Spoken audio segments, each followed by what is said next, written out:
Africa leverage on their potential to provide health care needs, not only for their members, but also for their communities around them. So that's why this meeting is there. It's a first step for Nigeria. So far, this is the second health cooperatives stakeholders meeting in Africa.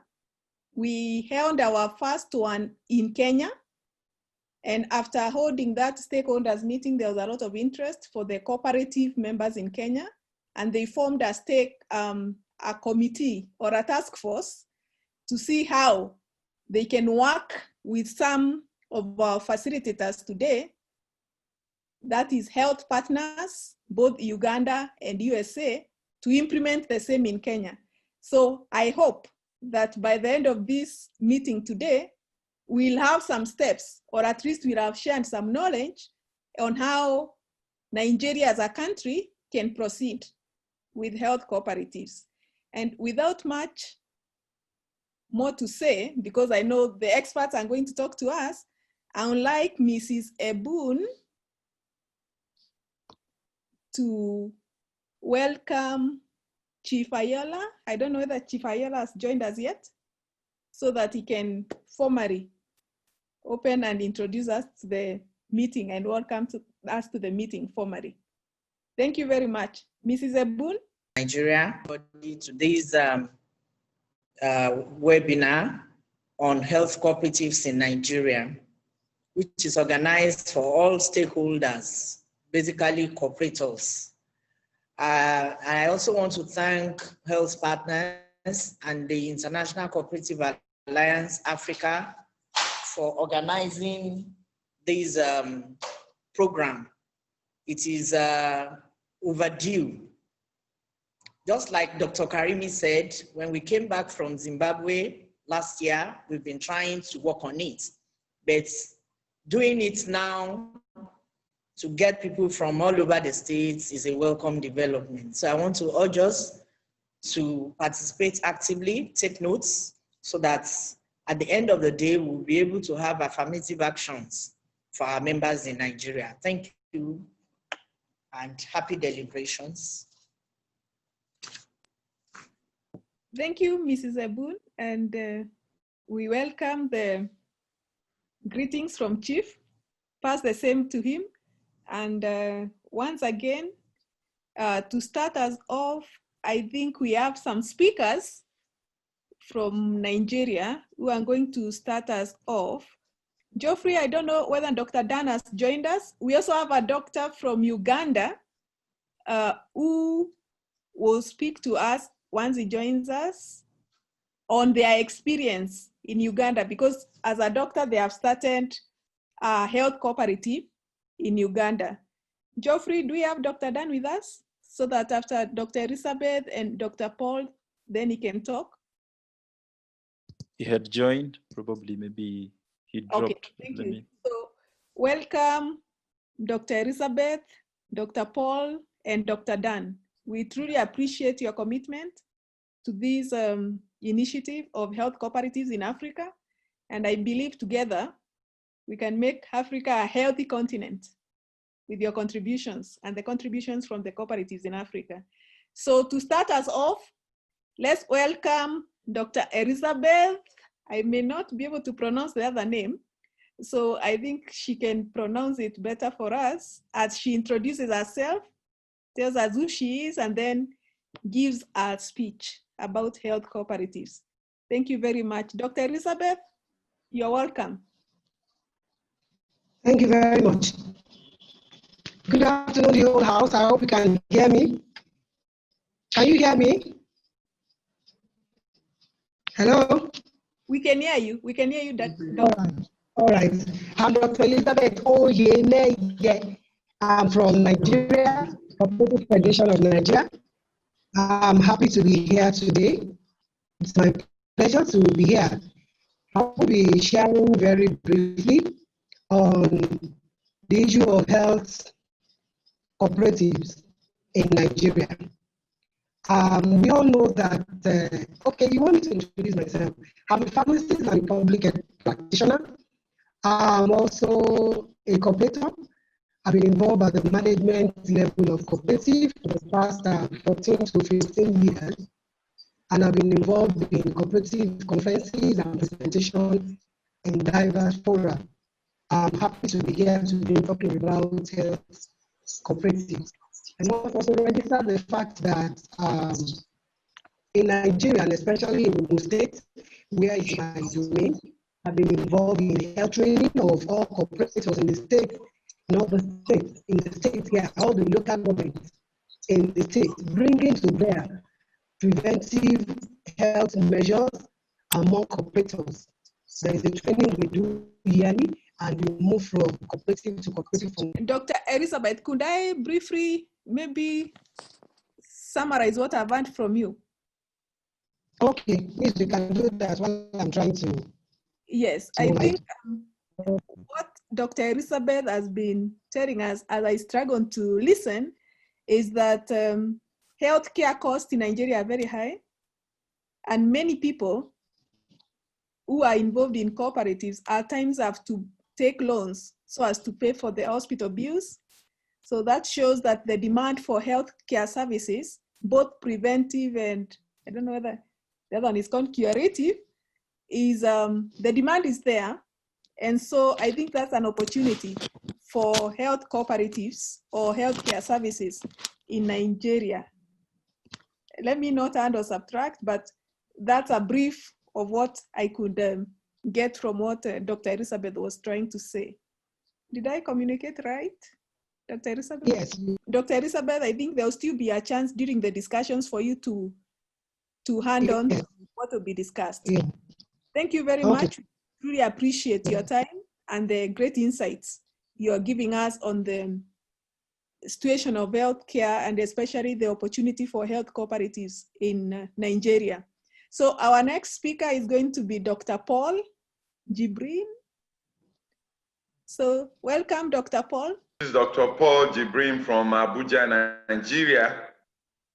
I'm going to spend the little time I have to discuss creating opportunity and economic success for health cooperative. This is the objective of my discussion today.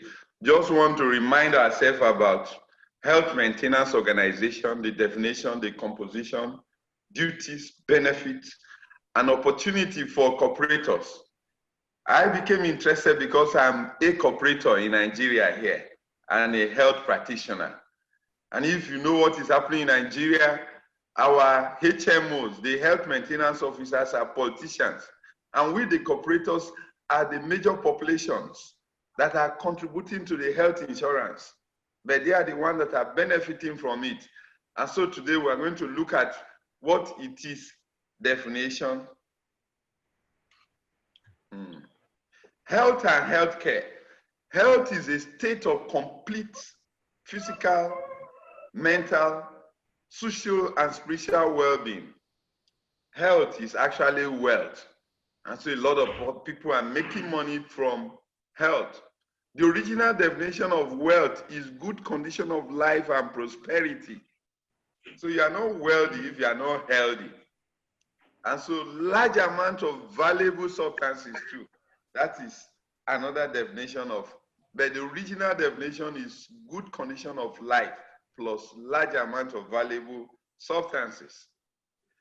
What are the sovereign national responsibility of a nation? Number one is provision of security, health care, food and shelter. A responsible nation has to provide health care at both primary health care level, the secondary level, and tertiary level. In Nigeria, the health coverage for now is less than 2%. The population of Nigeria is almost 190 to 2 million. And so it's only 2% of the population that are covered, that have something like social assistance. And 5% of the population are covered by National Health Insurance Scheme. More than 60% of Nigerian population cater for their health out of pocket. Even me as a doctor working in a big hospital here, if I'm sick, I had to bring money from my pocket. That is why health insurance is very important. The challenges of healthcare coverage in Nigeria. Achieving complete coverage and equitable distribution of health services has been a challenge ever since. It is the duty of a nation to protect the citizen from the financial consequences of ill health, and also provision of the basic health infrastructures and manpower and development was so overwhelming that the federal government has been trailing behind the population explosion. I still remember as a young boy, around 1974, if you see general hospital in all our local government, it's far better than what they call federal medical center now. But as our population is expanding, the federal government, they are failing in this responsibility of providing the health infrastructures for our people. You see, healthcare must be made affordable, must be accessible. Accessibility, we're talking about adequate supply of health services to all the geopolitical zones. Physical accessibility, information accessibility, and economic accessibility. Yes. Equitable health, that is giving the patients the care they need when they need it, and providing care that does not vary in quality because of personal characteristic, gender, age, religion, and location. Nigeria, you know, as a gynecologist, you might not work well in the far north, extreme north, because you can't see. So if you want to provide health, you must provide a female gynecologist to see their teeming population because of religion. If you just say that, oh, I have a gynecologist, a man in Kano, this is not equitable health. You have to look at their religion and make sure that the kind of people that will render the services there are acceptable. The milestone of healthcare provision in Nigeria. The bill for introduction of national health insurance was first introduced in 1960, but it was not approved. The idea of national health insurance re-emerged in 1980 during Shagari's era. The National Council of Health commissioned a study on national health insurance in 1984. The report was submitted in 1989, and directive was given to Federal Ministry of Health to start implementation. But nothing happened until 1997, when General Sani Abacha did the formal launching of national health insurance. But there was no enabling law. The enabling law was promulgated in 1999 with little sporadic activity that was carried out between 1999 and 2004. It was the government of Chief Olusegun Obasanjo that kicked off the scheme that we have now, that started around 2005.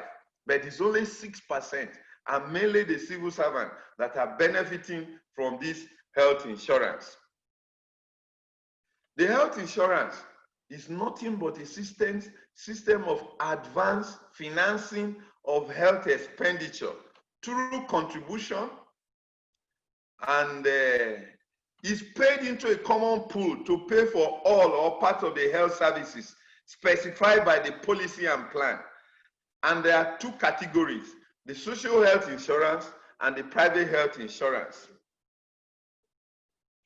The social health insurance is a system of health insurance that is financed by compulsory contribution, which is mandated by law and taxes, and the system provision are specified by legal status.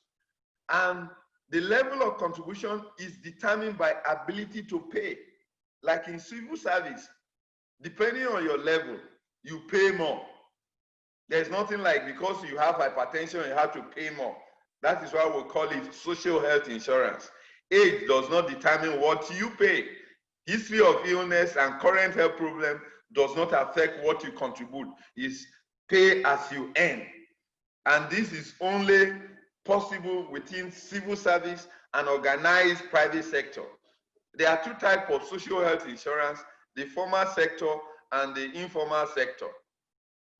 The private health insurance is a system of health insurance that is risk-based, both financial and health-borne. They are beneficiary is the beneficiary that bear the financial and it is voluntary, it's not compulsory. It is administered by a registered insurance company. This is where health insurance, the cooperative can come in, or private agency with the provision within the contract. National Health Insurance Scheme in Nigeria. I'll talk to you briefly about it. It is a corporate body established under the Act 35 of 1999 to provide health insurance in Nigeria. Healthcare services of the contributor are paid from the pool of funds contributed by the participant in the scheme. It combines the principle of socialism, that is being your brother's keeper, with that of insurance, pooling of the risk resources.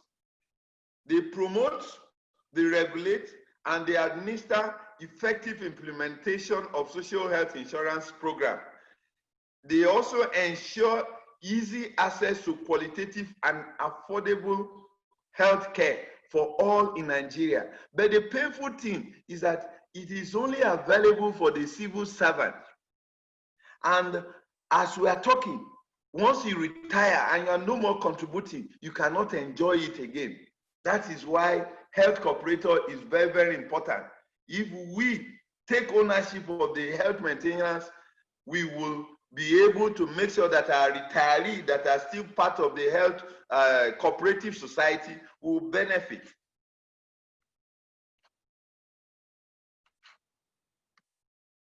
Classification of national health insurance. I told you of the formal sector.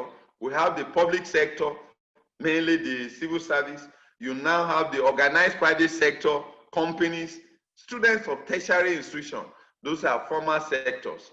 Informal sectors is the one that we are advocating for. It's not available in Nigeria, where the community, under the leadership of the community health head, can encourage, is voluntary to the people within the community to contribute money into a common pool that can take care of their health. It can be rural community, it can be urban self-employed. There is also vulnerable group. This one take care of children under the age of 5 years and prison inmates. Federal government must make a budgetary provision for this.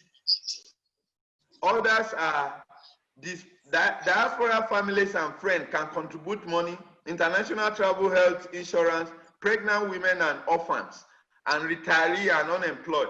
These are various forms of national health insurance. The health maintenance organization, this is the core thing.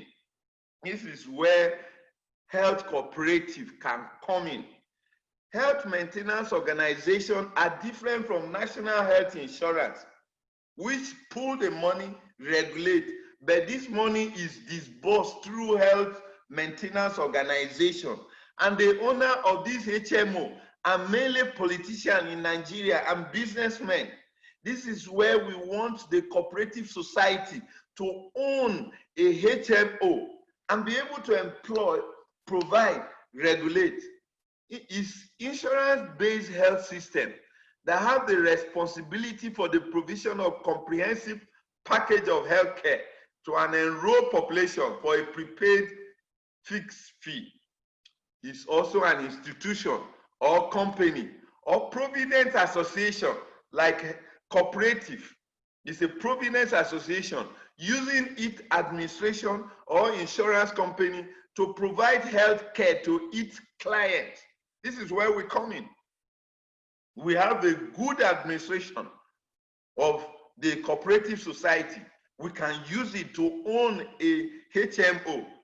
And just for us to register with National Health Insurance, It can be a private or public incorporated company registered by National Health Insurance solely to manage the provision of healthcare services through the healthcare provider accredited by the scheme for Fund and Quality Assurance Manager.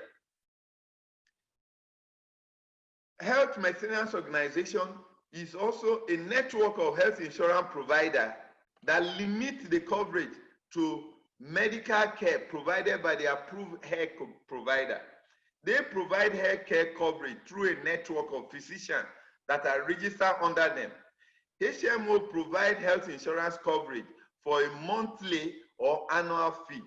A HMO are organized private or public entity that provide basic and supplemental health services to each provider. HMO can secure its network of health provider. HMO, you will be the one that will determine which hospital, which pharmacy will we use. And this is where the health cooperative needs to come in. The role of HMO within the National Health Insurance, they collect contribution from all eligible employer and employee. Cooperative society are already collecting money and from their members. So it is very easy for us to add this on. We collect the contribution from voluntary contributor and render return to the Council of National Health Insurance. And we also contract, the HMO contract with only the healthcare provider approved by National Health Insurance. And they also ensure that contributions are banked according to the guideline approved by the Council.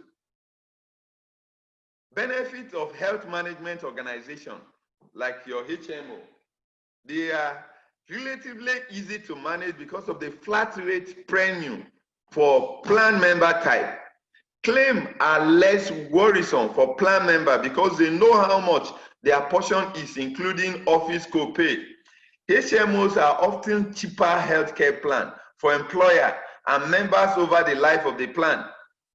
The quality of the doctor and the healthcare center are carefully monitored by the HMO to the highest of the standard. So plan members know that they are getting the best possible care. Through HMO, you can take care of quackeries. And HMO approval process control expensive medical claims before they take place. And they can also protect the consumer from fraud. Opportunity for cooperative society. The framework of health insurance is almost the same as that of cooperative society. Health cooperative society. The major stakeholder of health management organization, the formal sector, which is your public sector, organized private sector, who are within the players and the owners of who are the main player and the owner of the HMO in Nigeria now. They are mainly the politicians and the private financial managers. And I can tell you that cooperators, our cooperative, we have pools of fund manager, health personnel, we have pools of insurance, we have pools of accountant and people that can run this for us. And so it is important that we become a major player in the ownership of the HMO from henceforth. The opportunity for investment. The national cooperative, like Nigerian National Cooperative, can register a HMO. We also, the national cooperative too, or regional cooperative, can open a health centers, standard hospital, diagnostic center, maternity home, pharmaceutical outlet, old people's home, and rehabilitation center. Apart from being HMO, we can actually invest into hospitals, diagnostic center that will be registered. You will now see that cooperative society, apart from being HMO, they are the owner of the provider too. And we can provide job opportunity for our retirees. In Nigeria, a lot of able people are retired after 35. These kind of people that are members of cooperative can be employed in any of these avenue that we decided to invest into. So the economic opportunity for HMO, for cooperative, include employment for our family members, for our retirees, and there's high return on investment for the service offering. We also provision of affordable and quality care to the citizen and member of the cooperative and our environment. We also have empowerment scheme. It can foster healthcare partnership. It reduces the premium paid by the member. If we are the owner of the hospital and we are the HMO, the members will pay little premium.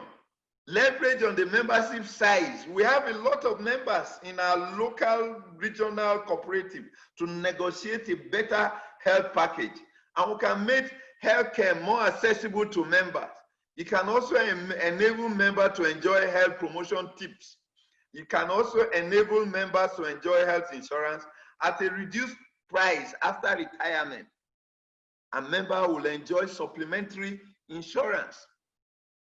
So, like I have said, outpatient care requires consumable. We can enter into production of those consumable, prescribed medicine. We can enter into drug provision, diagnostic tests, and medical care. We have what it takes. Maternity care on all stages of pregnancy, preventive care, specialist consultation, prosthesis, all these are some of the things that we can benefit if we decided to key into health cooperative. On this note, my heart is burning with passion that we should take ownership of our money. I can tell you that in Nigeria, it is this member of cooperative society that form at least 95% of the people contributing to this national health insurance. And this money goes to the politician. They are not paying the money to the health provider. They are not investing into equipping our hospital. So a lot of hospitals are dilapidated. But if health cooperator decided to take over this, we will regulate and provide accessible health to our people and to our members. Thank you very much. Wow. Dr. Paul. Yeah. Thank you very much. You've not only carried on from what Dr. Elizabeth talked about, the need for health cooperatives and the problem of healthcare in Nigeria, but you have also given us the how to do it. How can cooperatives get into the health cooperatives model through the health maintenance organization?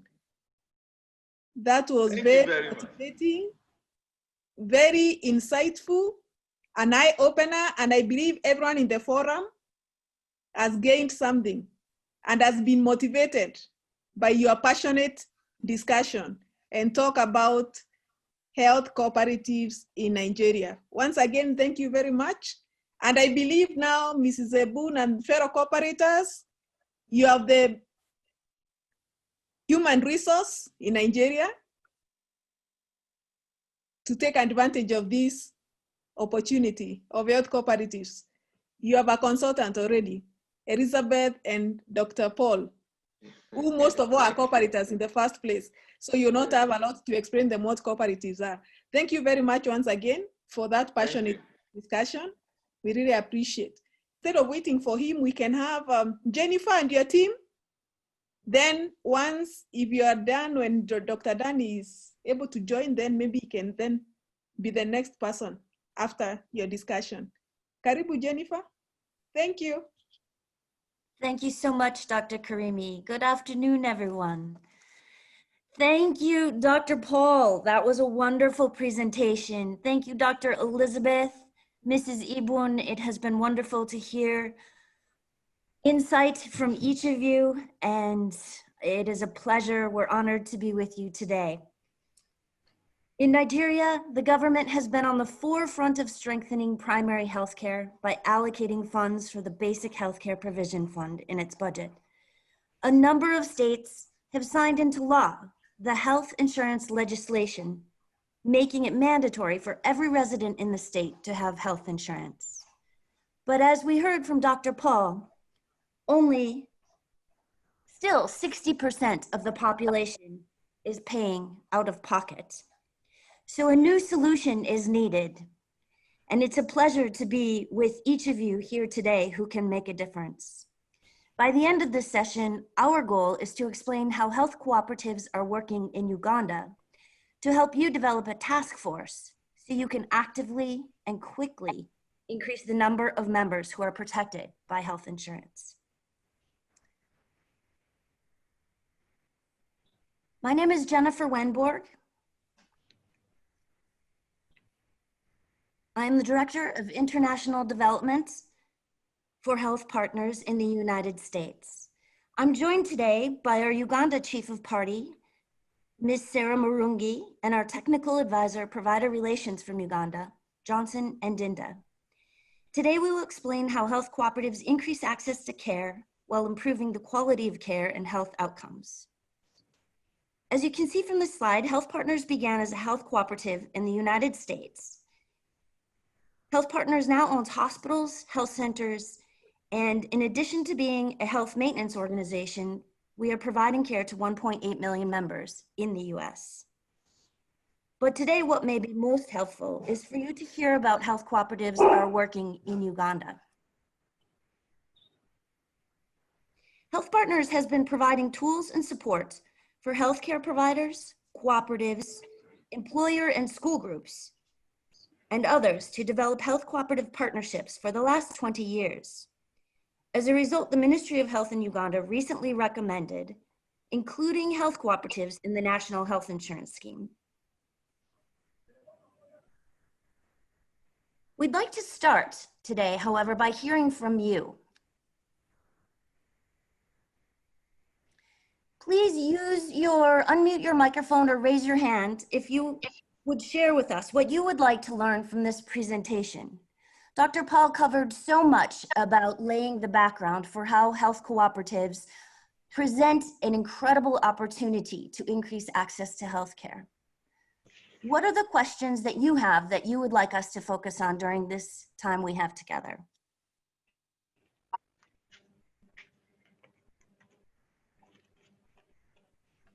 Please feel free to raise your hand so we can call on you. Or use the chat box.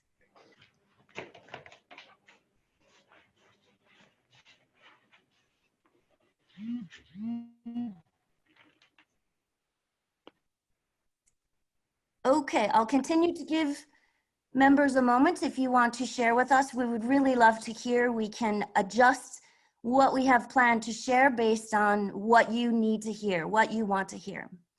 As we have planned, by the end of this session, you will be able to explain how health cooperatives work, explain the benefits to members and providers, and develop a plan to engage and support partners to offer and manage health cooperative partnerships in Nigeria. Why health cooperatives? Health cooperatives make sure that members are better protected financially. They can seek care earlier, they miss less school or work, and have better health outcomes. Why? As Dr. Elizabeth said, one of the key challenges in Nigeria is for people to find funds to access care when they need it. Many people take loans and promise to pay back providers for their care. As a result, providers do not always make a surplus. When many members prepay, providers make more money, can provide treatment costs, and the relationship between members and providers is strengthened such that insurance meets members' needs and they have a voice in how that works. What you see in this slide is locally sustainable partnerships. So the model in Uganda, members pay premiums directly to healthcare providers. Both members and providers pay into a cooperative reserve fund, and they elect a board of directors to make sure that they are benefiting from the partnership. The board, in turn, helps to make sure that providers learn and members receive the care that they need.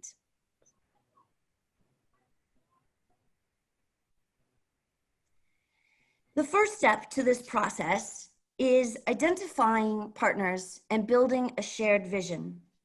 Preparing to offer cooperative health insurance requires planning and coordination from people with shared goals and vision, like the people we've heard from so far today. Setting up systems to offer cooperative insurance to existing employer groups is easier than initiating the process with community groups and villages, because systems for financial transactions, tracking, and communication are all in place. This process is even easier when preparing to offer health insurance to existing cooperatives. Would anyone like to share why that is?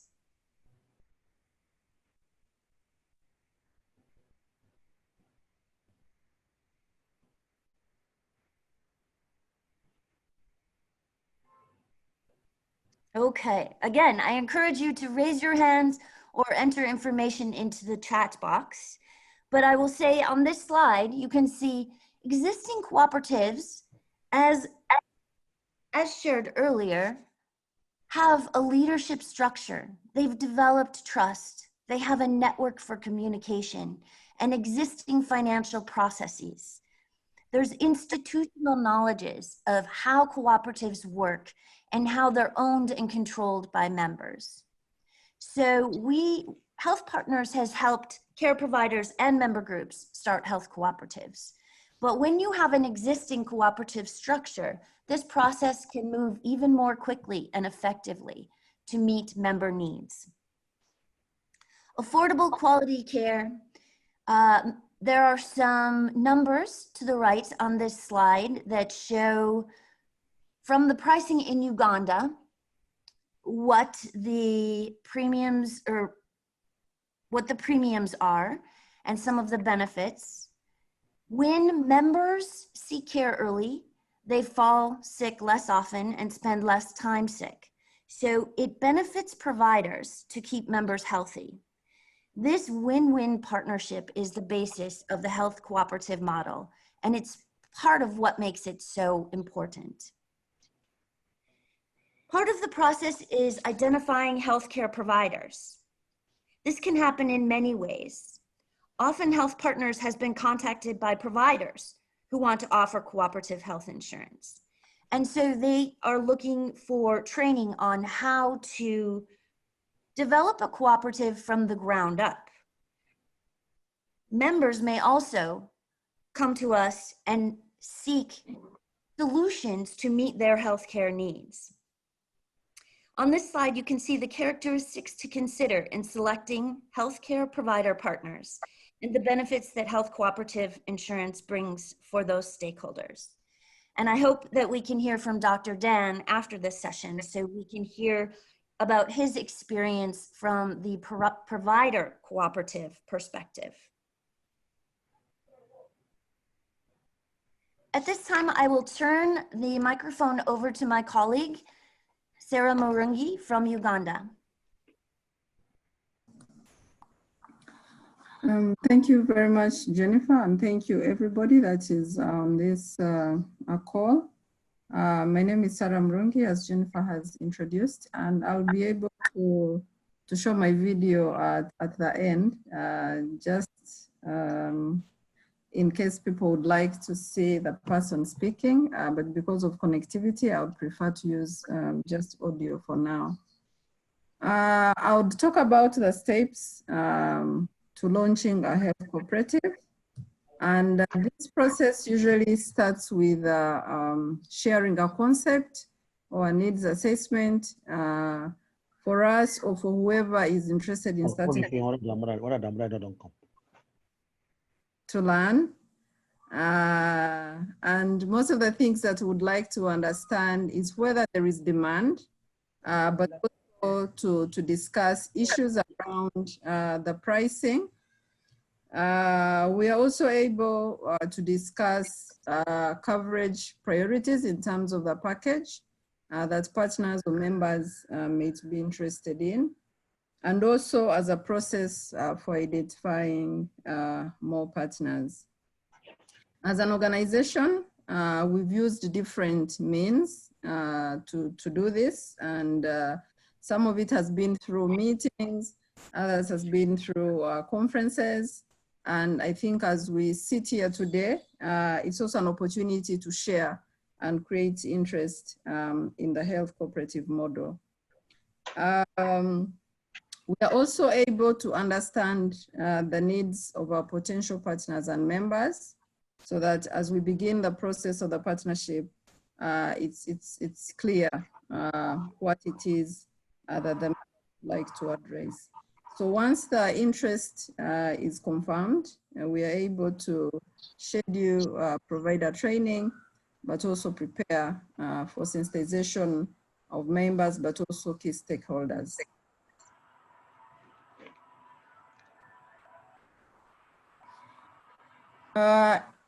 In this partnership, it's important to create awareness for cooperative health insurance among key stakeholders.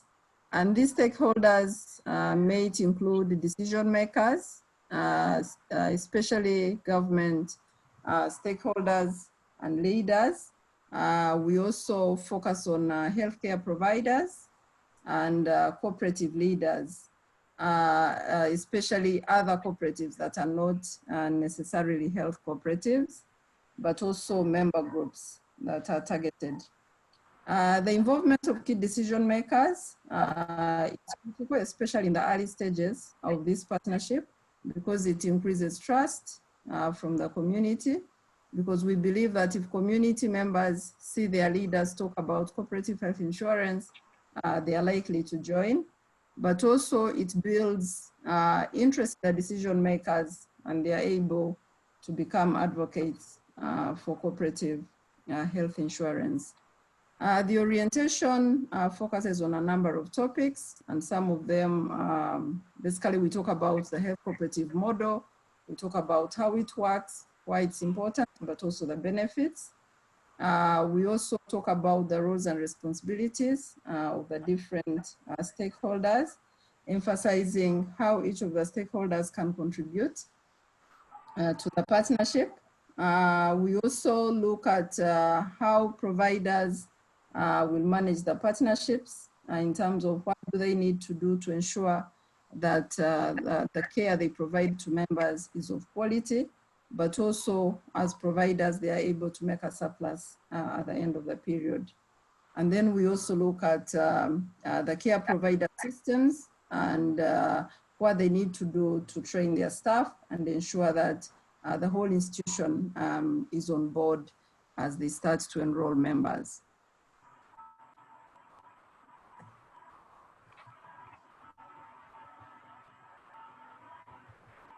The next step is to prepare the healthcare provider once they've expressed interest. The next step is to prepare them. One is to understand cooperative health insurance, the model, but also begin to prepare themselves in terms of preparing the systems and the tools that they need to manage the relationship. We have learned as an organization that preparation is important. Hello. That it helps the care provider to have and also ensure that they are ready before they bring in their first members. The providers also need to understand that an MOU or a memorandum of understanding is important, and also appreciate the roles of each of the stakeholders.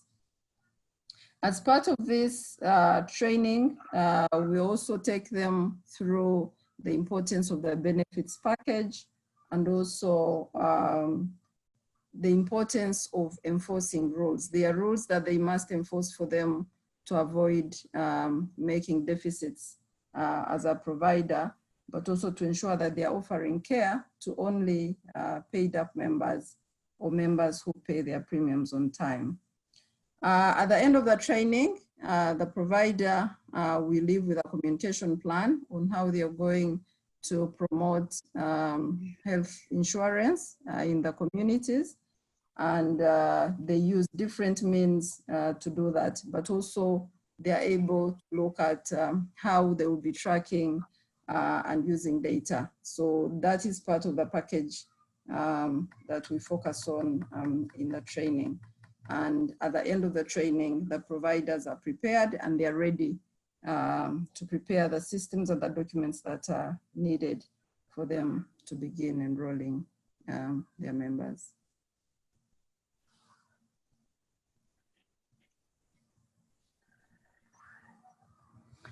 So once providers and the cooperative members have undergone training, there will be need for a governance structure that will oversee and also help to manage this partnership between the provider, the members, and also the cooperative board. In Uganda, this type is managed in partnership with the Ministry of Trade, Industry, and Cooperatives. This might be different for Nigeria, but in Uganda, that's the ministry that oversees or regulates cooperatives, including health cooperatives. So at that point, the structures include pre-cooperative steering committees, because the cooperative is not yet fully formed or not even registered. But this is selected from cooperative members and also care providers who are already in the network. These will be trained either by health partners or by Ministry of Trade to prepare them for the different roles that they play in this partnership. And some of the topics that we cover in that training, vision and mission. And in this, we are looking at what the cooperative is aiming to achieve and what their dream is. We also talk about the cooperative bylaws so that they can understand what bylaws will govern the health cooperative, and also looking at what they need to do to comply with the governing cooperative law, which is defined by the Ministry of Trade. As part of that training also, they are trained on operational policies and systems that they need to run an effective and efficient health cooperative. And they'll be looking at administration, human resources management, how they manage the finances of the cooperative. The other key and important area is around member mobilization. Once the governance structure is fully set up and in place, cooperatives are now ready to implement the health cooperative partnership, and each of the different stakeholders and partners in the partnership has key, distinct, but complementary roles. As you can see in the slide, for the providers, one of their roles is to mobilize members. This is done using different approaches, which include, for example, placing posters at strategic points at the health facility so that people who come to the health facility can know that health insurance is available at that facility. But also they are able to talk to patients during health education sessions about the availability of health insurance at the facility. They may also go out and meet with group leaders, but also target other meetings in the community that are happening. The idea is to keep this low cost so that the provider is not spending a lot of money. They also sign MOUs with groups, and as I said earlier, the MOUs have different roles, clear for each of the partners, but also a defined care package, and also the period for that partnership and also the premiums that are expected to be paid. The other is that the provider will develop and disseminate IDs to members who have paid so that they are able to offer care to only members that are paid to be able to avoid any deficits, because there can be free riders who take advantage of the system if there are no identity cards. And then they also collect premiums from the members, which are directly paid to the provider, and also maintain active and inactive files. Active files are for members who are active and have paid before they can start getting care. Inactive files are for members who probably paid for the previous period but are yet to pay for the current period. So those are separated. And then once all those systems have been established, the provider is able to start offering care. On the other side, the Cooperative Steering Committee also has its own roles, and these include establishing an office so that people are able to easily locate them. They're supposed to mobilize members to join the health cooperative, but also for other different meetings where they engage members, like the special general meetings, where members come together to review and approve the bylaws. They also have a responsibility to collect shares and other member dues, but of course to also ensure accountability for those resources that come in from members. Depending on whether the cooperative can afford a cooperative coordinator, they are able to hire somebody technical that can support the steering committee in the operational duties of the cooperative.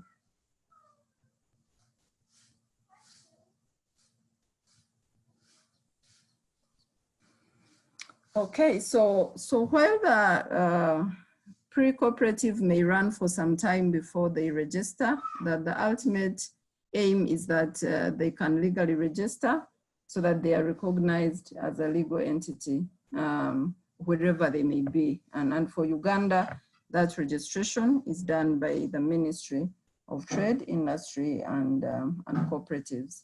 And once they are registered, the cooperative board and structure will now start working towards meeting the requirements, but also to maintain that status of registration or upgrade to the next status, depending on the laws of the country.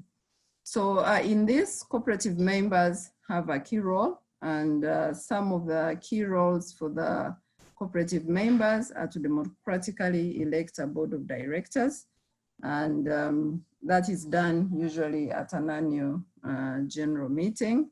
They also approve bylaws and ensure that the cooperative is following the regulations of the Ministry of Trade. They commission external audits, which also is a compliance requirement by the ministry. And the expectation is also that they will attend the annual general meeting where key issues of a cooperative are discussed, including the audit reports, but also electing their boards. And then they will also approve the opening of the cooperative bank account, and they are given updates during the annual general meeting.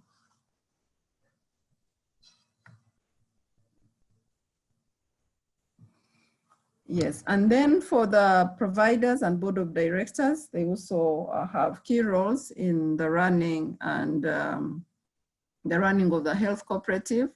And this partnership is important because it ensures that the provider is able to maintain a surplus, but also the steering committee is able to carry out their necessary activities or roles to ensure that the cooperative is successful.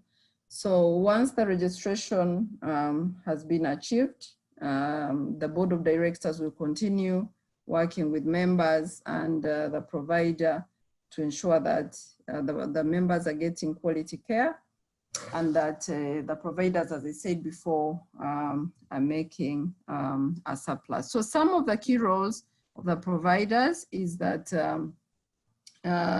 training for data collection, analysis, and use. There's a lot of value in data at this level because it informs providers on what is working and what is not working. So most of the providers recruit a data entrant that monitors the data at the health facility, and that data informs leaders at the health facility on what is working, but also, for example, on issues that bring members to the health facility so that they can decide on how to manage their members better, but also how to support them. And that data also informs providers reaching out to the members in their communities, maybe to do preventive education, also to reach out for any other issues. There are monthly data review meetings where providers under one health cooperative come together on a monthly basis to discuss progress, also discuss the data in terms of membership, in terms of treatment costs, but also in terms of whether they are making a deficit or a surplus. They are able to learn how different providers are implementing the memorandum of understanding and whether the different stakeholders are fulfilling their roles. They are able to discuss how they are managing active and inactive files. They are also able to discuss whether they are having challenges with on-time payments and how different providers are addressing those issues. And through that sharing, providers are able to learn from each other and improve performance. But one of the other things we've also learned is that through that sharing, providers who are probably not able to share data in the previous months are challenged to begin reporting on time because their other colleagues are doing that. So for the board of directors, they continue holding their quarterly meetings, and those are used to review data that comes from the providers, but also from their own visits to care providers and to the community groups. They're also able to identify any gaps that may exist in the network and see how they can address them, and also to review their income and expense reports so that they can make key decisions on how they want to utilize resources that are available in the cooperative. They also hold general meetings and annual general meetings, as I said before, where members come and discuss different issues, including electing their members and also reviewing financial reports.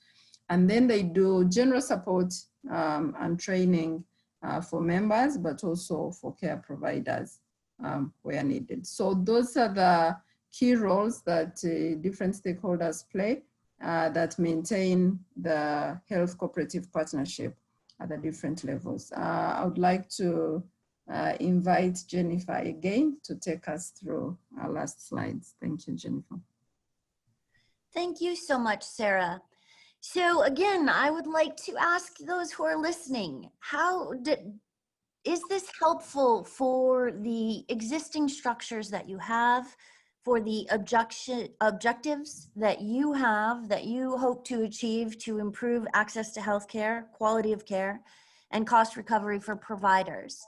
As we put it all together, thinking about how health cooperatives work, it would be wonderful, again, if we could have a hand for some feedback about what you learned, or any comments, questions, and examples in the chat box.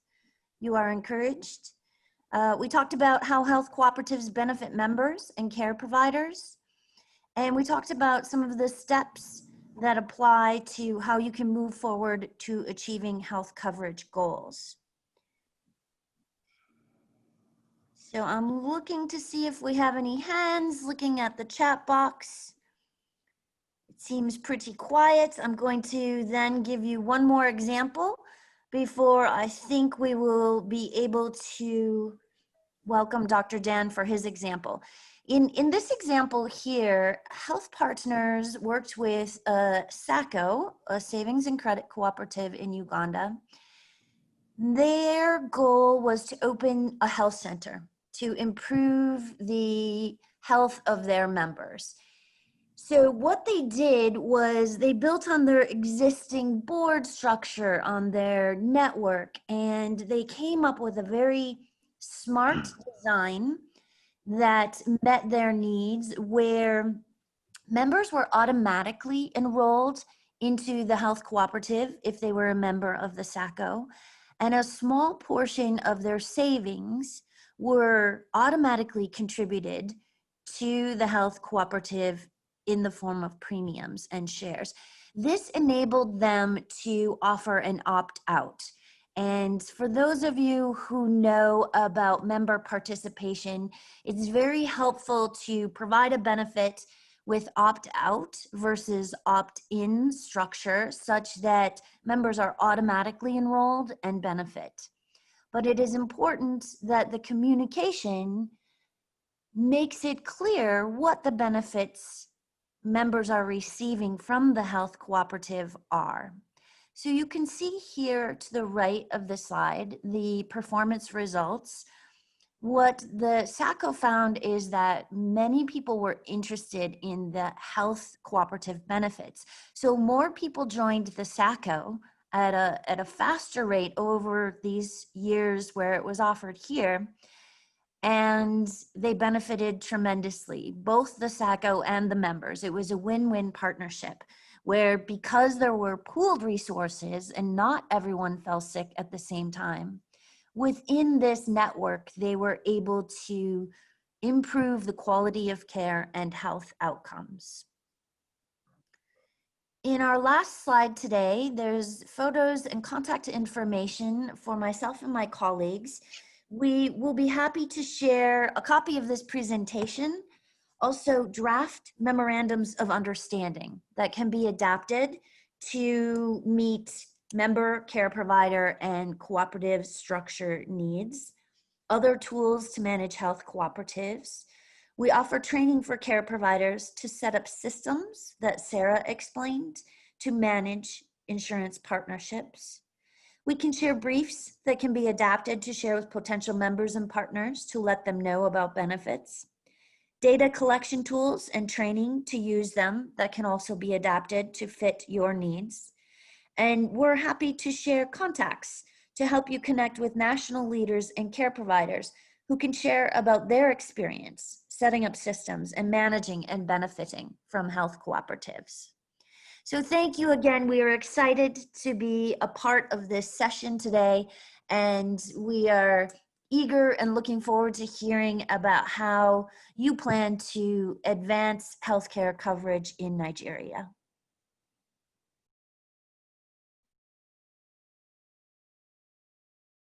Thank you. Thank you, Jennifer and Tim, and Sarah and Johnson, for that always interesting presentation, showing us the needs assessment, the preparation for health providers, the planning, that's the governance, the implementation, as well as maintenance of the partnership. Thank you very much. We really appreciate that. Now, next, we are going to go to Dan, Dr. Dan. If you may please tell us your experience with health cooperatives in Uganda. Hope I'm heard. We can hear you. Thank you. Yeah, thank you, Dr. Rose, for this initiative, which seems to be moving on like wildfire. And this is long overdue. Africa has been waiting for such to own its own affairs as regards to their heresy. So I take also the opportunity to thank the heresy partners.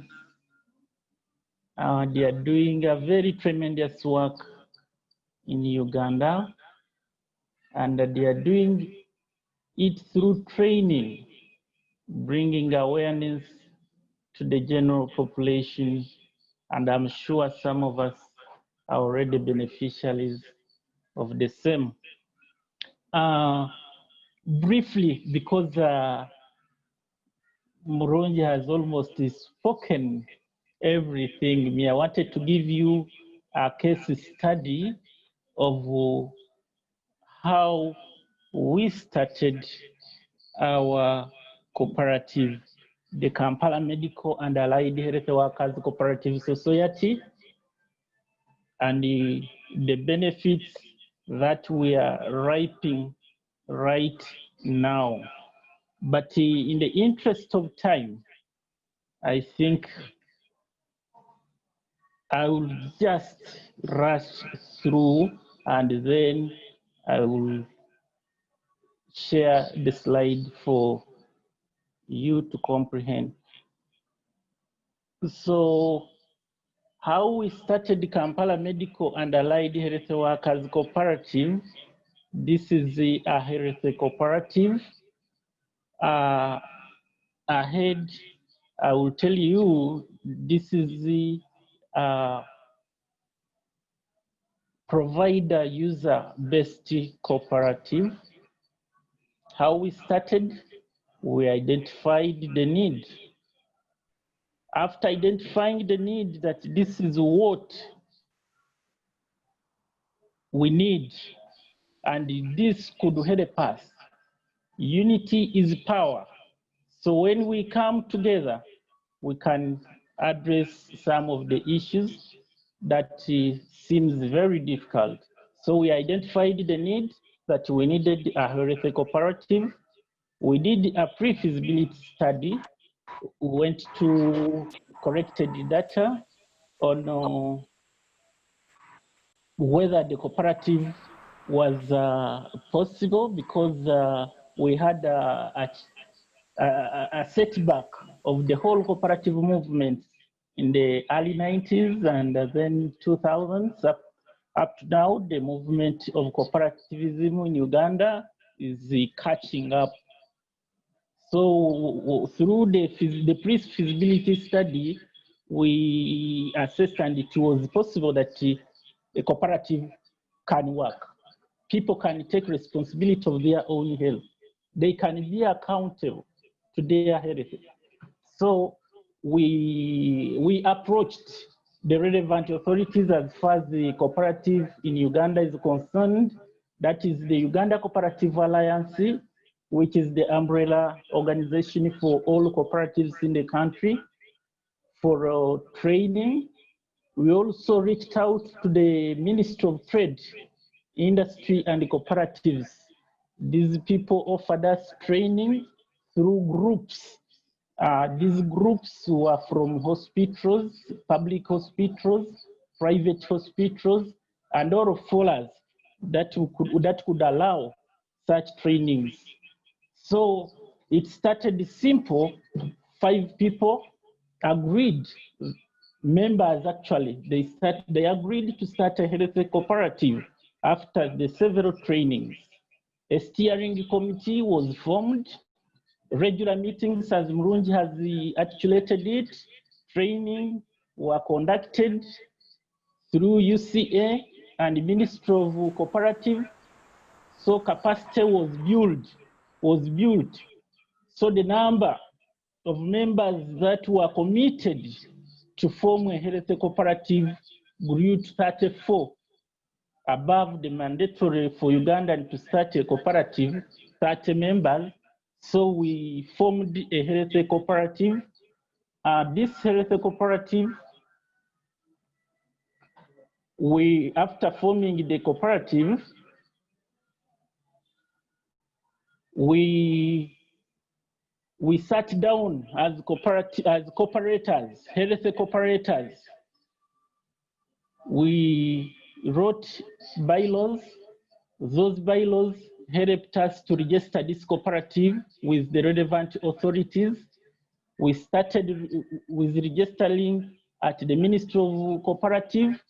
the commissioner in charge of cooperative welcomed the health cooperative. I think it was the one of the few that started in this way. So we were welcomed there. UCA also has been supportive and was very, very supportive. After registering the cooperative, we held our first AGM. Now the steering committee turned after officially and formally being registered. We had the first AGM and the leadership was ushered in. New leaders came. So after the new board was elected, remember the 7 principles of cooperativism? Yeah, principle number 2, which talks of democratic participation. Yeah, so we elected leaders during our first AGM. And after that, we had a feasibility study. Now we wanted to determine what model would be suitable for Uganda, for a country.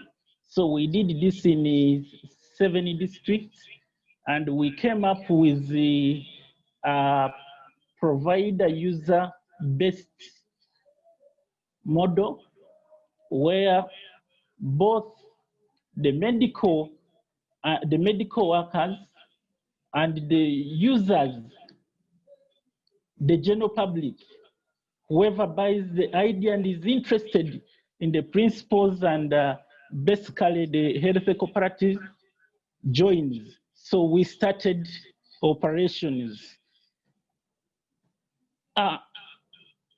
After the operations, the first thing was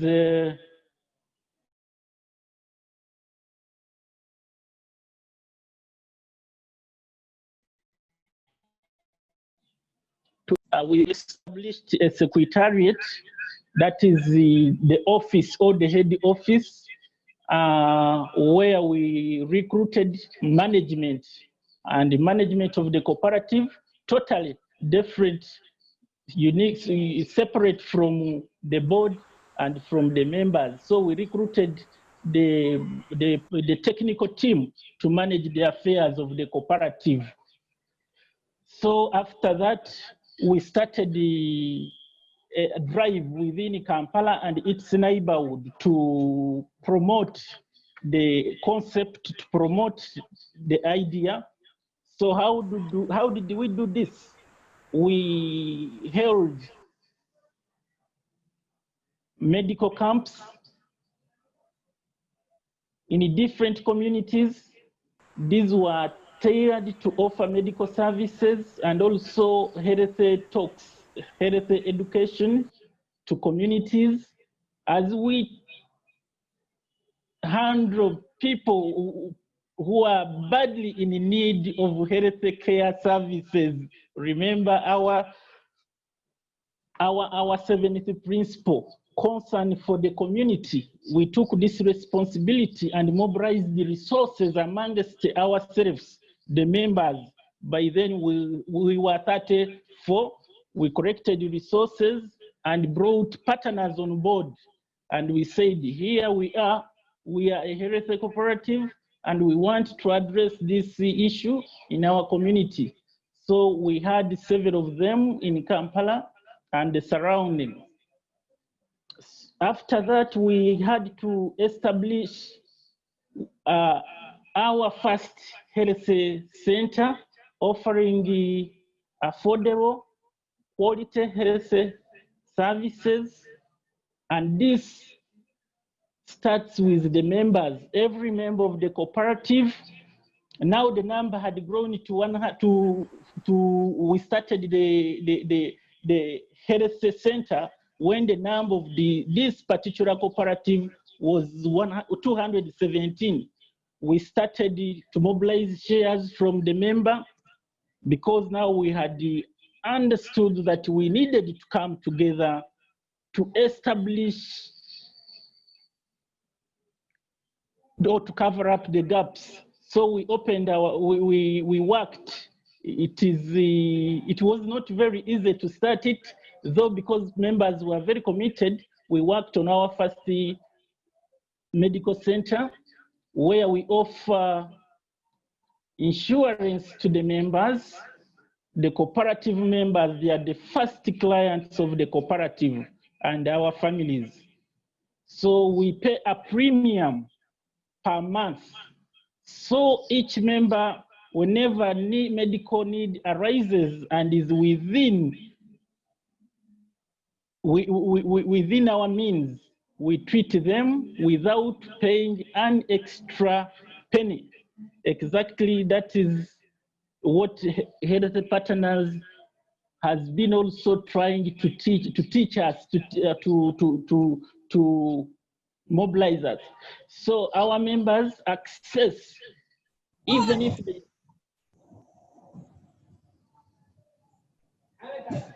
yes, Rose? I think there was someone's speaker that is on. Just continue. Oh, okay. Yeah, so members benefit from the premium. Members offer services in the medical center. It provides them an alternative or a supplement income. It is a part-time unit for some of the physicians who are working with other organizations. Whenever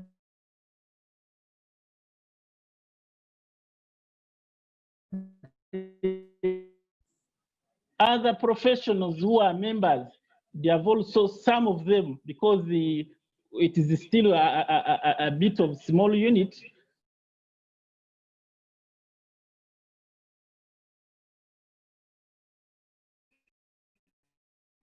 with employed technicians, all clinical people, all these ones draw from our membership. And these people work very hard, knowing this is their business. We are serving the community at a low cost, as well as making a profit. And this profit is for the members, it belongs to us. So we also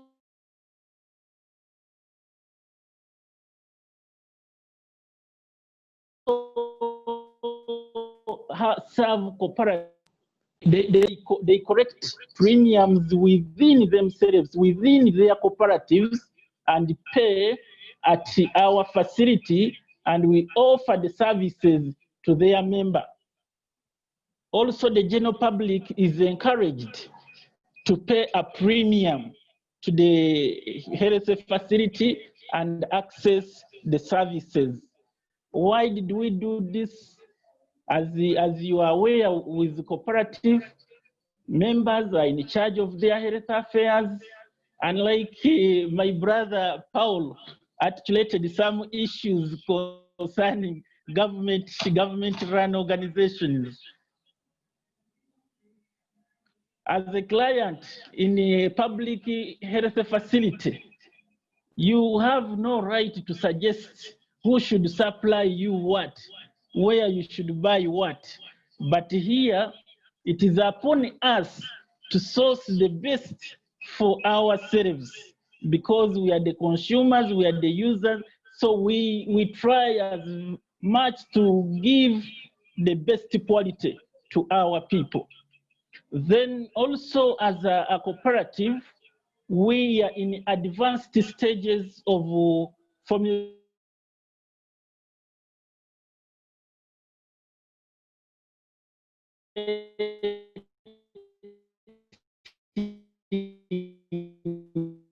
a circle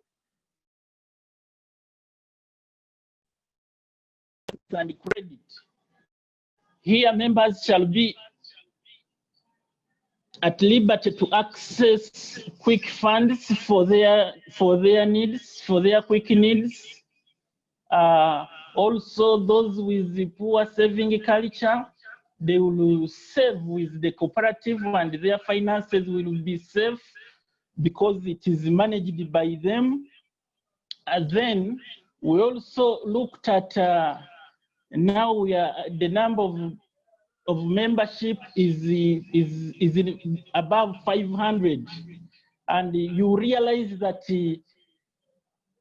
50% of the medical workers who are members of this cooperative own their personal clinics.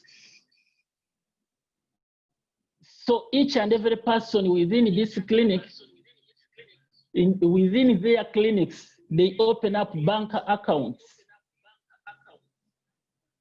So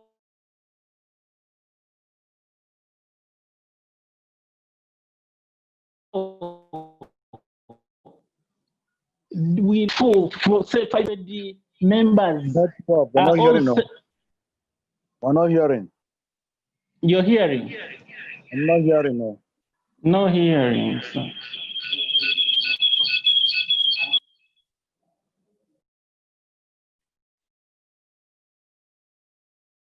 I think at some point you're breaking. Just continue. Yeah. So you can hear it?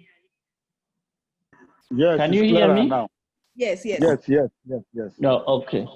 So we this circle is going to help us to cut the costs that each and every private clinic is incurring in saving. They can save with us. They can save with the cooperative. Instead of running 500 bank accounts, we can run one, meaning that the costs of running these accounts will go down, so members can save here. Among other things we've already achieved, some of our membership comes from herbal medicine fraternity, and some of these ones are already producing products for the cooperative. These products are being used by the members of the cooperative, and also the cooperative has started marketing them. So we are looking at research in the future. We can come up with some innovations. Since we are big, we have numbers, so capital isn't a problem. When you look at our market is almost about 90% of the pharmaceutical is owned by Indians. We think we can compete. We can have a fair competition. If we are together, we can pool resources and support ourselves. So you realize that almost all the profits are taken back to India. They come here to make the profit, they take the money. See here, the cooperatives are ours. If we are the manufacturers, if we are the importers, how much money shall we save? The challenge, individualism, we can't move far. We can move together as a team, and we shall achieve a very big. So, Dr. Rose, I thank you for this initiative of rolling out this, and I'm sure even our younger cooperatives will continue benefiting from these experiences we are sharing from our colleagues. In the interest of time, I beg to stop here, and if there is any question, please. Thank you so much, Dr. Dan, for giving us that great case study, a real experience of how you started, the need you identified, and the services you have been able to offer. Having a medical care center for the cooperative is not a mean achievement, so for that we congratulate you. And the big vision of manufacturing medicine, whether herbal or the other one, I don't know what it is called. I think that's a great vision, and it shows the enterprising ability of cooperatives. When they work together, as you put it, there's unity in strength. So at this juncture, I think it's our discussion time now. I would like to welcome any question for any of the speakers. The speakers are still with us. If we have any questions, they can take them, any clarity seeking before we move to, because of time, the closing remarks with Mrs. Ebun, as well as her trying to give us an action plan from here. Thank you. Any questions for any of our speakers?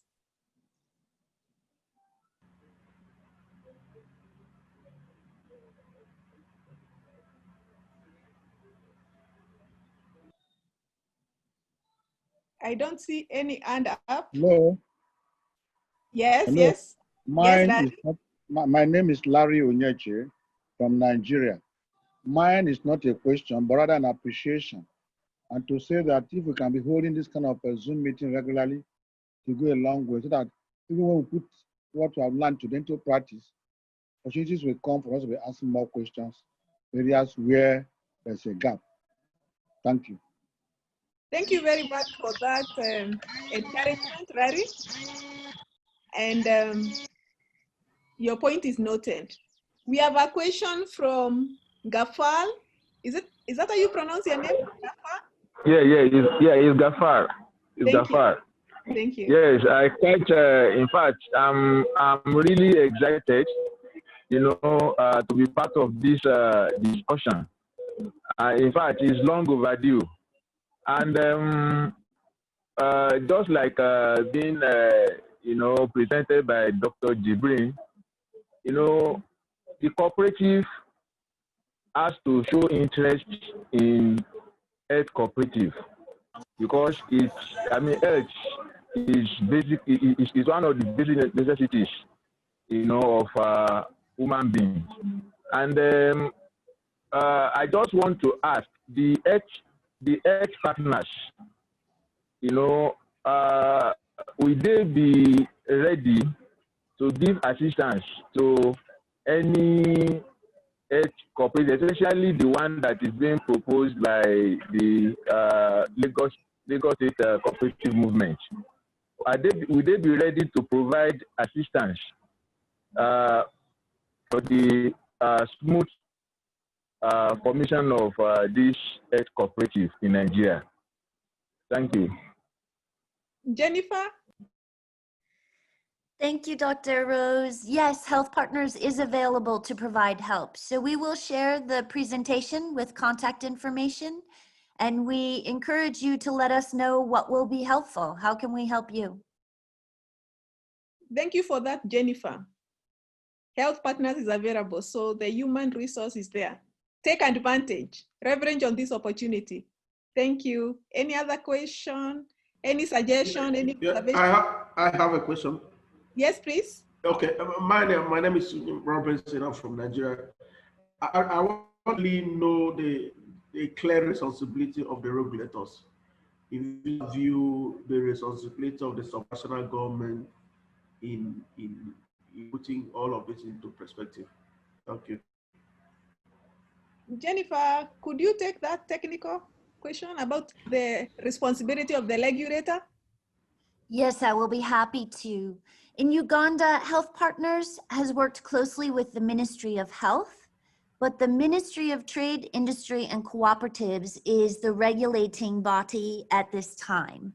So they are conducting an audit, they are providing training, and they are registering cooperatives to ensure quality for members who join.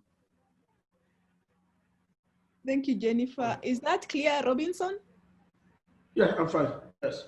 Perhaps I'll do a further question to that. Sure. Go ahead.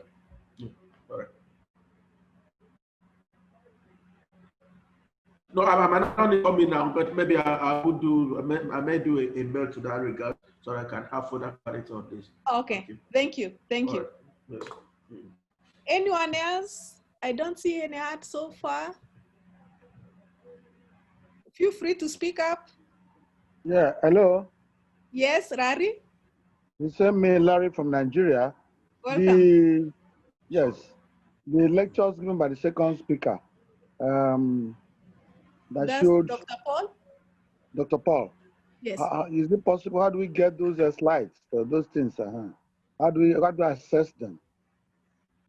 Geoffrey, our communication officer, who is the technical guy behind this meeting, is going to distribute all the presentations that have been shared today. Maybe if you have not given us your email, because what we have are just like one email for CFN, or maybe what you can do is you can type your email on the chat if we don't have it, and then after this, all the emails will be shared. I mean, not the emails, all the presentations will be shared with all the participants. There was an hand up. Robert. Robert, your hand was up.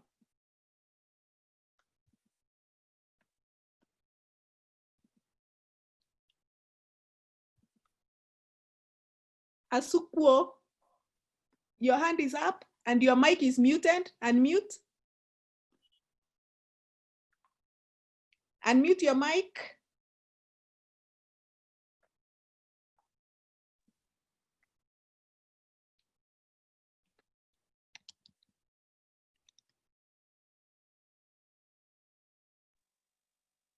Hello, I'm on here.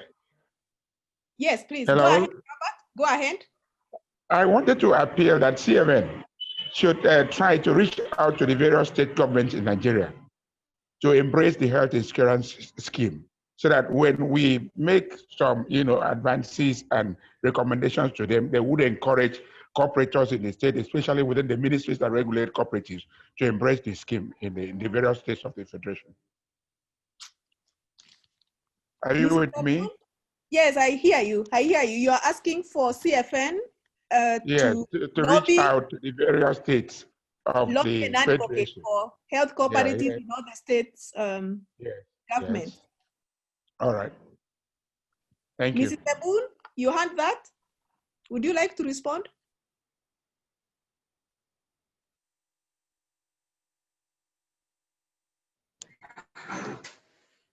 Yes, thank you, Dr. Karimi. That is well noted, and we will do our best. We are already engaging stakeholders on other aspects in Nigeria, and health cooperatives will be included. Thank you. Thank you so much, Mrs. Ebun. And there's a request for Dr. Elizabeth to finish her presentation. Dr. Elizabeth, are you ready?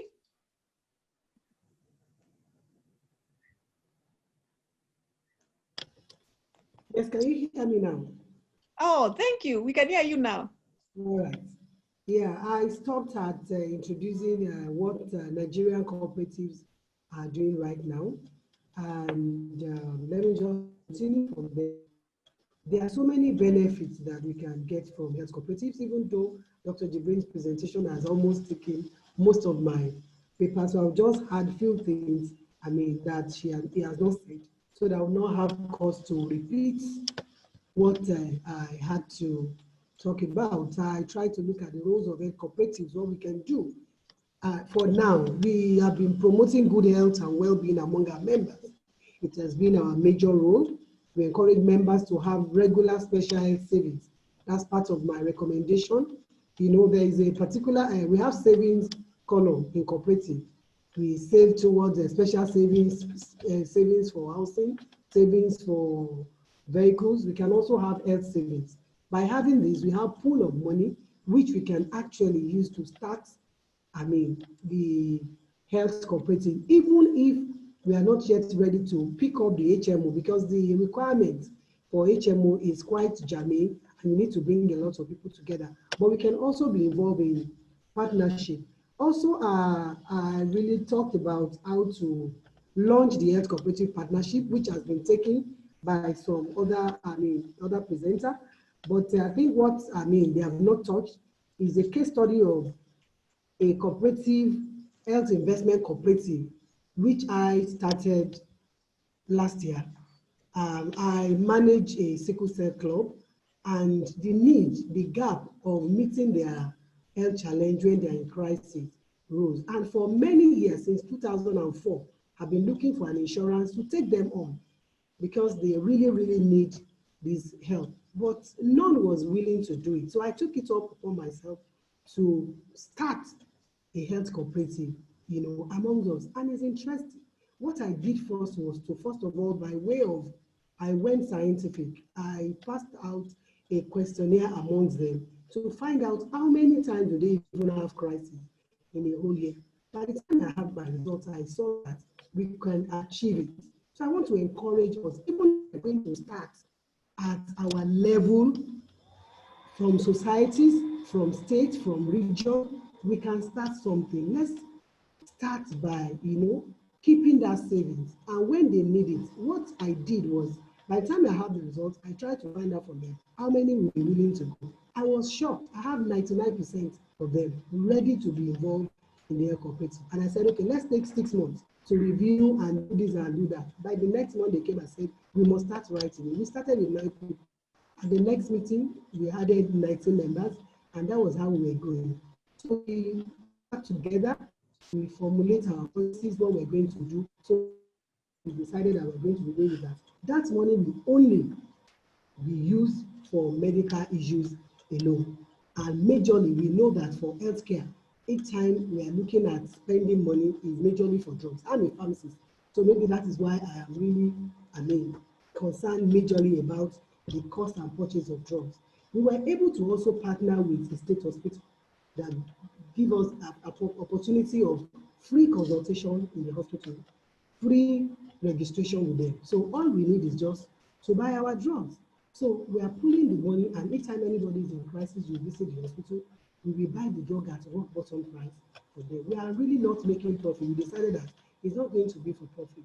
Only when you are sick, we will buy the drugs and will give to you. And I can tell you, we are achieving wonderful results. So I know that if it can work for that small group, it can also work for, you know, cooperatives at union level, even at society level, more so at state level, then in the federation. So let's just start. All we need to know is just that we can achieve it, we can do it, we have the resources, we have the wherewithal, we can leverage on the human resources that we have, and we can actually achieve all that we need to achieve. Of course, all the steps already have been identified by other panelists so that I will not waste our time on how to start. But 3 things I want to leave with us. Let's think through it. Let's take decision to act, and let us act. And I'm sure that in the next 1 year, we'll have success stories. Thank you very much. Wow. Thank you so much, Dr. Elizabeth.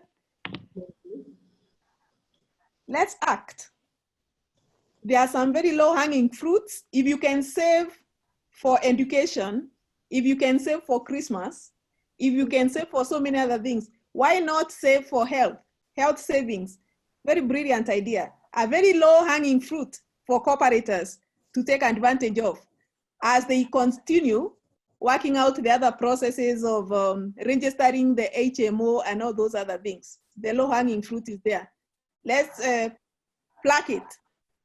And also the congratulations for also getting us and giving us that idea of the health investment cooperative that you started.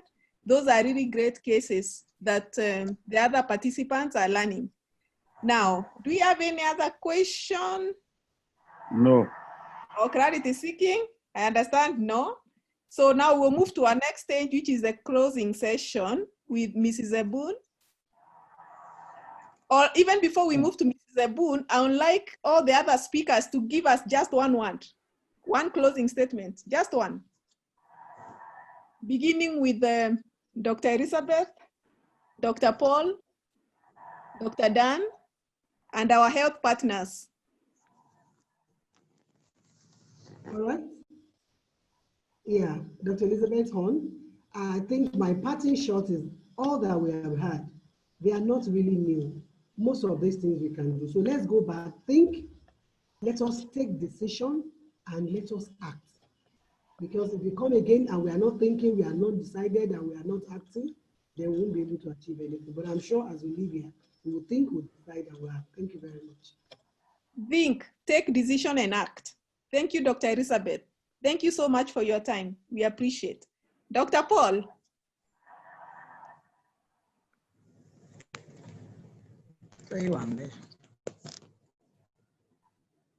Dr. Paul, is he still with us?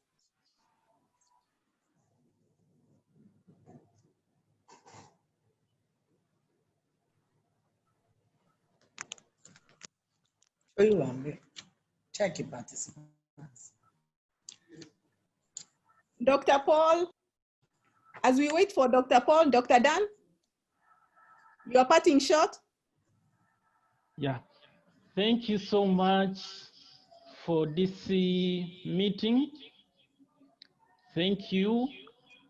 I would encourage ICA to be very keen on this, because as the previous speaker said, this is not new, but it is an idea that needs implementation.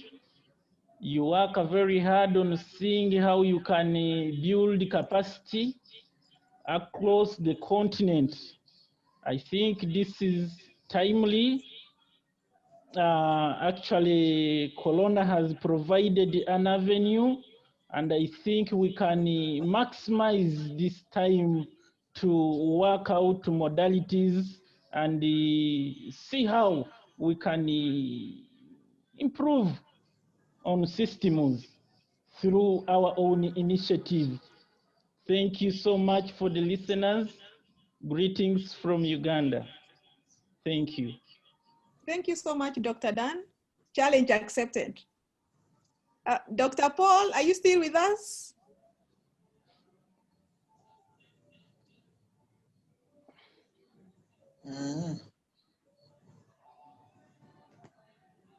Still Is connected Paul? but muted. Dr. Paul, unmute, unmute. Dr. Paul, you're muted.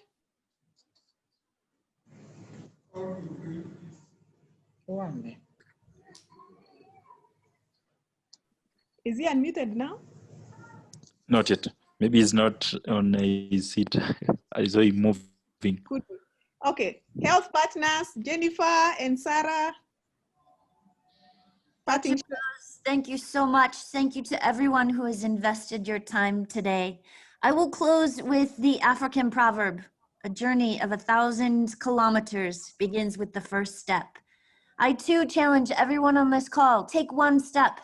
Together we can change the healthcare and the future for Nigerians. Awesome, thank you. Let's take the first step and change the health care systems for not only Nigeria, but in Africa. Thank you, Jennifer, for that. Sarah? Thank you, Doctor. It's been a pleasure for us to speak today. And at Health Partners, I think it's been a great privilege for us to be addressing a Nigerian audience. As Jennifer said, take that first step, and we are committed to working with you this journey to a healthy Nigeria. Thank you so much. Thank you so much, Sarah. Health Partners, both USA and Uganda, are committed to holding your hand, Nigerian cooperators, as you take these first steps in establishing and implementing health cooperatives in Nigeria. Thank you, Sarah. Dr. Paul, is he unmuted now, Geoffrey? No, not yet. He's still muted. Okay, I'm afraid then we may have to go to Mrs. Ebun. If he unmutes during the closing remarks, then he can give us his parting shot. Mrs. Ebun, your time now. Thank you, Dr. Rose Karimi. I want to say a very big thank you on behalf of the cooperators in Nigeria. We are very, very grateful for this initiative. We have learned a lot, and I'm sure that my leaders, some members of the board of Cooperative Federation of Nigeria are part of this engagement. And I'm sure by the time we get back to the board, we are going to sit down and see how we can go around the country to see how we can work together again. I want to appreciate especially the health partners team, the USA and Uganda.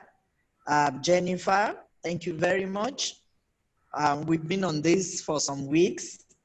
Dr. Dan and Sarah from Uganda, I appreciate you. And our resource persons from Nigeria, that's Dr. Jubrin Paul and Dr. Mrs. Oyineye, I really appreciate you. The notice for this engagement to both of them was less than a week. I'm sure Dr. Rose knows what I'm talking about because we've been going forward and backward, but I thank God that it has come to stay. So we really appreciate you for taking time to prepare these wonderful presentations. I also want to appreciate all participants from all over the country. We are very grateful. We've learned a lot.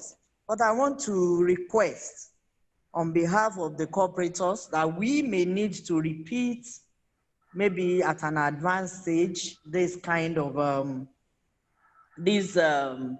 webinar on health cooperatives so that we'll have more people to be part of it. But on a parting shot, we have been challenged. And as management, I want to say that we're going to take the challenge. On behalf of the president and #1 cooperator in Nigeria, that's High Chief Oriyomi Ayeola, I say thank you to everybody. And we look forward to changing the health system in Nigeria through cooperatives. Thank you very much. And our high regards to the regional director, Dr. Sifa, for giving us this space. Thank you. Thank you, Mrs. Ebun. Much as it has ended, I'll still go back to Dr. Paul if he's unmuted. Is he unmuted? Not yet. Not yet. Maybe, Probably. He could have left the meeting. Of course, being a doctor, there are so many other people seeking his attention. So yes. I would like to thank you all. Mine is just an appreciation. This was a wonderful learning moment for all of us. And I believe with the leadership of CFN, we are going to see the first step in Nigeria regarding the implementation of the health cooperatives. Keep us posted, and as Dr. Dan said, we've taken the challenge. Thank you so much, health partners, for agreeing to hold our hands, and we really appreciate this time. Geoffrey, our technical person, thank you so much. And as you've seen, everyone would like the presentations that have been shared. So over to you. I hope you'll send them to them soon. So thank you, everyone. Enjoy your evening. For Jennifer in the US, have a blessed day. And thank you for your time.